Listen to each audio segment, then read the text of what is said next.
আওয়ামী লীগ বাংলাদেশের মুক্তিযুদ্ধ স্বাধীনতার চেতনাকে বিক্রি করে ক্ষমতায় থাকতে চাইল, আর এরা জুলাই চেতনাকে বিক্রি করে তারা নৈরাজ্যের দিকে বাংলাদেশকে ঠেলে দিতে চাইল।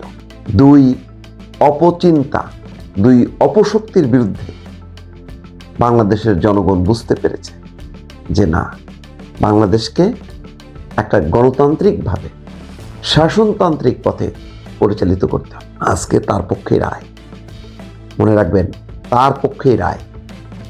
সুতরাং গত 16-17 মাসের এই সনদ ওই সনদ সমস্ত সব বোগাস। সংস্কার তার নিজস্ব গতিতে চলবে।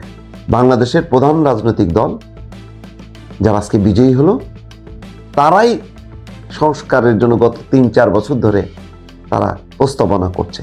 তাদের সংস্কারটাই বাস্তবায়িত হবে। আর বিচার অবশ্যই বিচার হবে, বিচারের মতন হবে, কিন্তু বিচারের নামে কোনো দলকে নিষিদ্ধ করা যাবে না।